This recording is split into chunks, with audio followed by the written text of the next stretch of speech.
Bonjour et bienvenue en maths 126. Alors aujourd'hui on est dans le poly d'algèbre linéaire numéro 1 et on va regarder un peu en détail les exemples du poly sur les opérations matricielles. Voilà donc l'exemple qui est donné dans le poly. On souhaite ajouter deux matrices, la première 3, 8, 4, 6 et la deuxième 4, 0, 1, moins 9. Donc ce qu'il faut remarquer déjà pour que ça marche, c'est que les matrices elles doivent avoir la même taille. Ici on voit qu'elles ont toutes les deux lignes et deux colonnes et ça fonctionne. Si on veut ajouter une matrice, deux matrices qui n'ont pas le même nombre de lignes et de colonnes, ben en fait on peut tout simplement pas, on n'a pas le droit. Alors pourquoi on n'a pas le droit? Parce que l'addition de matrices elle se fait coefficient par coefficient tout simplement. Donc là, je vais changer de couleur. Dans la première case, là ici, en haut à cet endroit-là, là, et ben on va mettre ce coef plus ce coef. Ok, donc let's go avec cette couleur. 3 plus 4. Ok, dans la case d'à côté, ici, là, dans la case d'à côté ici, on va mettre 8 plus 0. 8 plus 0. Et on fait comme ça pour les cases d'en dessous. Dans cette case ici, on va mettre 4 plus 1. Et dans la toute dernière case, on va mettre 6 plus moins 9. Donc on effectue tout simplement le calcul. 3 et 4 ça fait 7, 8 et 0 ça fait 8, 4 et 1 ça fait 5, et 6 et moins 9 ça fait moins 3.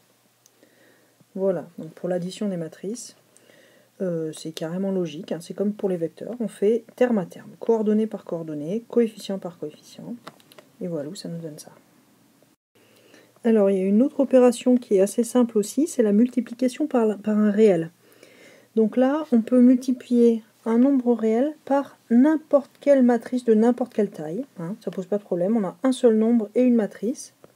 Et là, c'est pas plus compliqué, c'est comme tout à l'heure, on fait coef par coef, c'est-à-dire ici, là, dans cette première case, on va faire ce coef-là fois notre nombre. Donc on va faire 2 fois 4.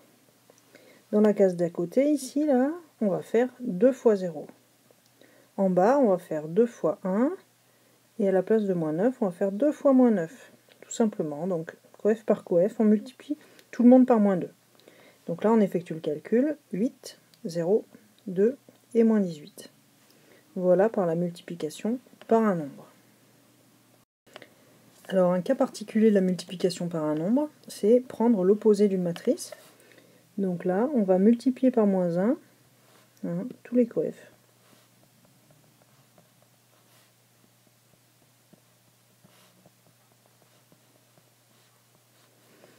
Et voilà ce qu'on obtient, moins 2, plus 4, moins 7, et moins 10. Tout simplement. Hein. Pour prendre l'opposé, on prend l'opposé de tous les coefs. Alors du coup, grâce à ça, on peut définir la soustraction, parce qu'en effet, soustraire une matrice A et B, c'est pareil que faire l'addition de A et l'opposé de B. Ok, donc si on fait ça, on trouve tout simplement que coef par coef, on fait la soustraction. Tout simplement. Donc dans le premier coef, on va soustraire ces deux-là. 3 moins 4. Ici, là, on va soustraire ces deux-là. 8 moins 0. Là, on va soustraire ces deux-là. 4 moins 1. Et dans le dernier, on va soustraire 6 moins 9. Et donc on trouve 3 moins 4, ça fait moins 1. 8 moins 0, ça fait 8. 4 moins 1, ça fait 3.